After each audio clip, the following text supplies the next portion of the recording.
Welcome. Today we're going to have a look at our SMB deal of the day. Each day we're going to try and look through a different SMB in the market and look out there for buyers who might be interested or sellers, just trying to connect people.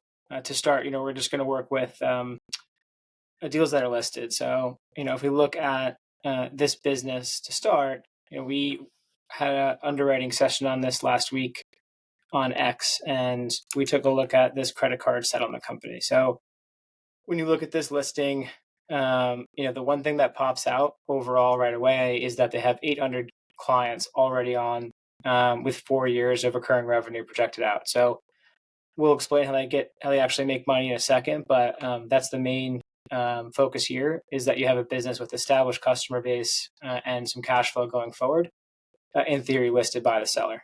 So if we dive into it, the overall credit card settlement company, we'll call it a location of Ohio, USA, has an annual cash flow of $433,000. That includes the owner's compensation as well. The underlying EBITDA for the business is more like right around $185,000. But if you look at it from an overall SDE standpoint, to standardize it, this is a 3.7 times multiple. The seller is asking for a $1.6 million purchase price overall. So to take a step back, let's define the company. A credit card settlement company, what they do is they go out and they talk to creditors and consumers alike, and they work to negotiate down any outstanding debt that they think you can't pay.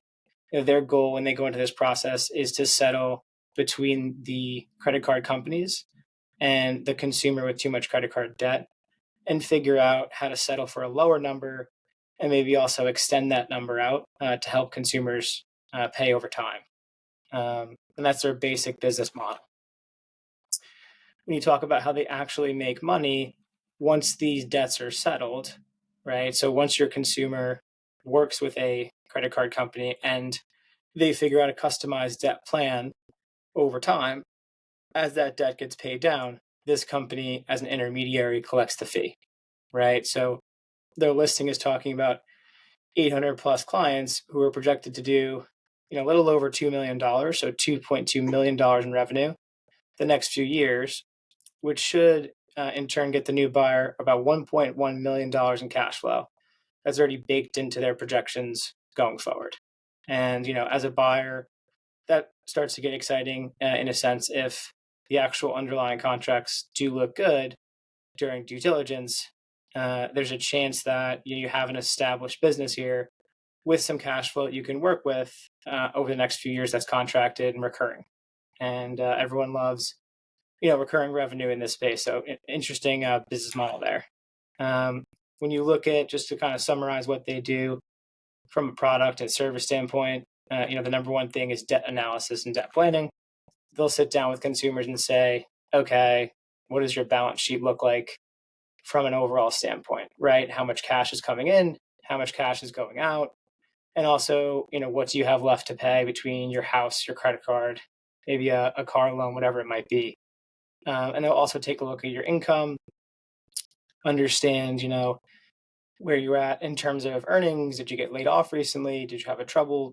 Did something happen in life? So it's really about meeting with customers and figuring out a customized plan, kind of in number two there. So they will build you out, after meeting with you and analyzing everything, a customized debt plan that for lower payments. And that's where, as we talked about before, they'll go out there and bake in some fees with creditors, right? And that's number three on the list, is they actually will work with the credit agencies and credit card companies and go out and work with the customers. And, why they might do that, let's say you're, a large lender, like a Chase or a Bank of America or someone like that.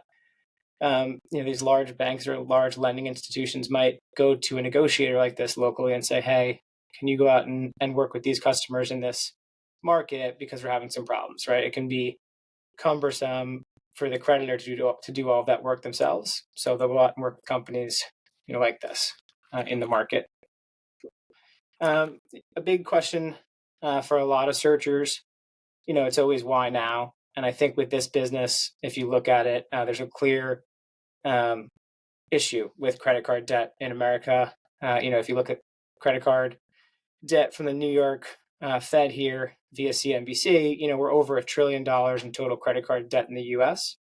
It's an expensive world out there. Inflation is high, and due to the rising costs, a lot of consumers are in a position where they might be overextended on their credit card, house, a few other things. So, while right now it's a scary time to be in this category, also, going forward, there's going to be a lot of people who might need a service like this, right? So that's your job as the buyer to kind of figure out if that's the kind of risk that you want to take on or not, but just understanding, if in a few years from now this starts to unwind, there might be a lot of defaults, and folks, will need a service like this.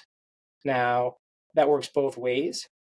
We'll get into it later on, the risks, but also if you think about this market, you got to think about the underlying debt that this company you're buying has already underwritten, right? So if they've gone out and hired 800 clients who can't pay back their loans and they got locked into all these agreements, that's something you want to understand, right? Because that'll eat into that 1.1 they're talking about going forward in terms of cash flow. So just make sure as you're going through, you have an understanding, which, anyone who decides to buy this thing would, is just spend a lot of time during those months leading up to closing, understanding, okay, is this something I really want to buy from a credit risk standpoint? And, that's something over my head in terms of diligence, but, there's definitely plenty of folks in that market who understand credit a lot better than I do and have a better view on it.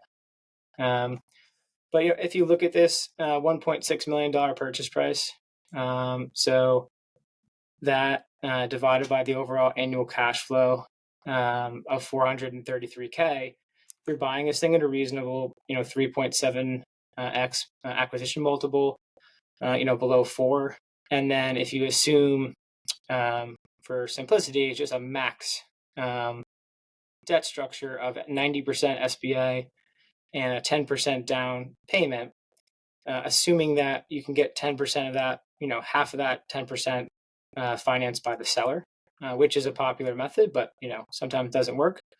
Your overall down payment for the business can be as low as $80,000 to buy into the business.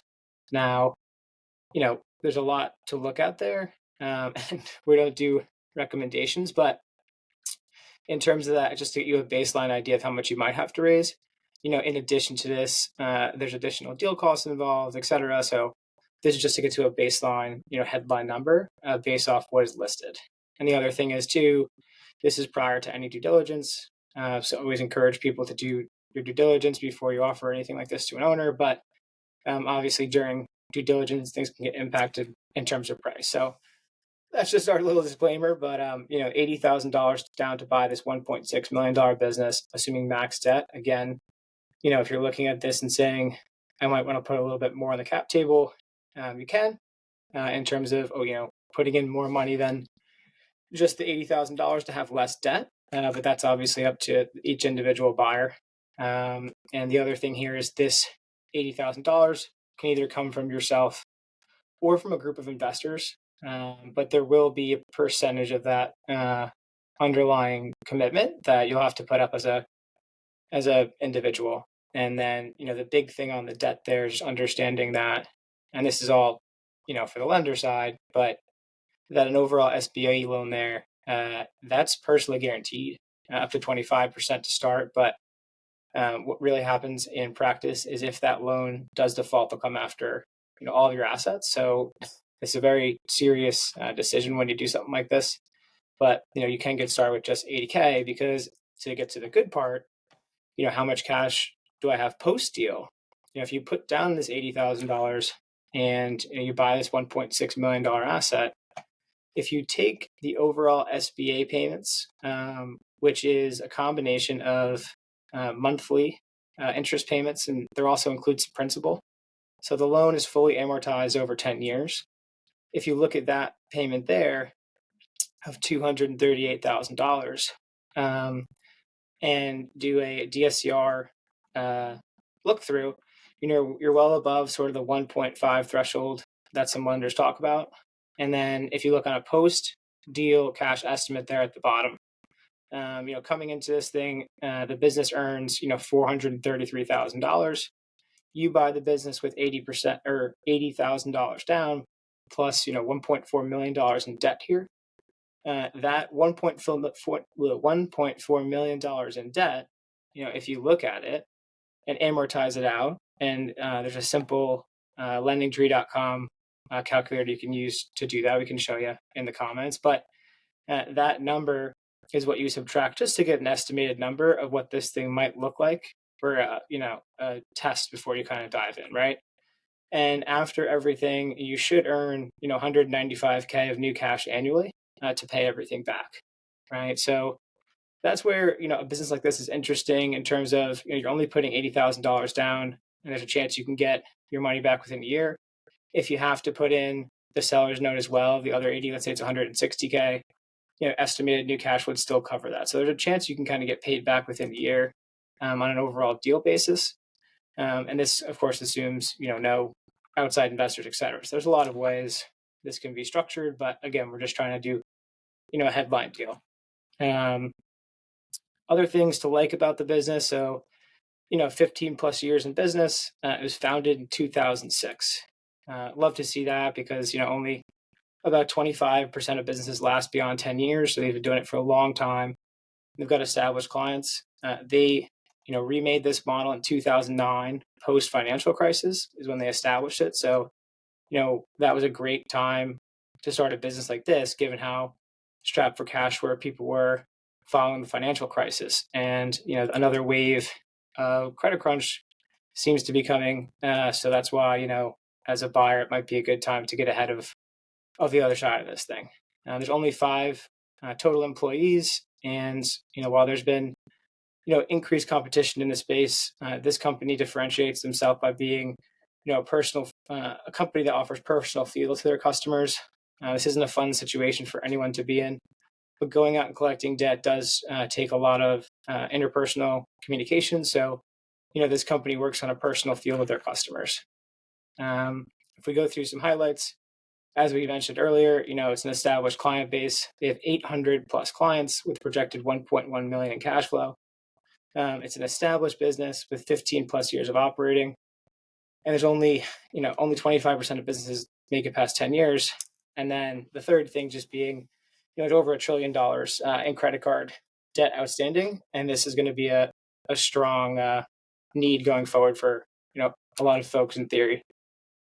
On the risk side, reasons not to do this deal, right?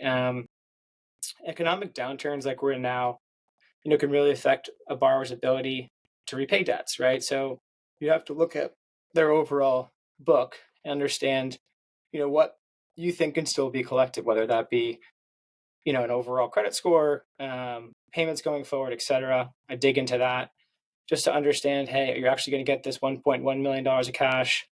Because if you're not, let's say it's 20% lower, you'll have lower collection rates going forward and, lower cash flow and revenue. So you'll be essentially paying for a business where you're not going to actually get the benefit of those recurring revenue they're talking about.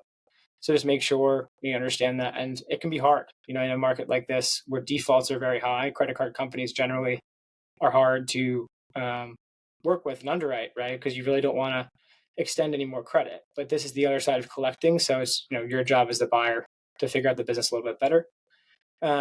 Number 2, just given the opportunity like that chart on CNBC, there's going to be a lot of people in this space trying to, work on settlement companies. So there's going to be a lot of newer entrants, but they might not have the established client base that you have.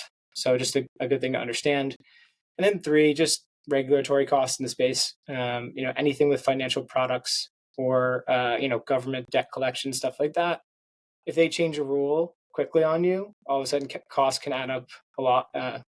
Costs can add up quickly if they change things on you. So just think about that from a legal perspective as you're going through this with your lawyers, et cetera, on the regulatory side. That should be it for today. Overall, really interesting business. And any questions, feel free to reach out and we'll post the BizQuest link below. Again, this is a public listing. So, for us just trying to review what's out there in the brokered market, and we'll send that around. So thanks for episode 1.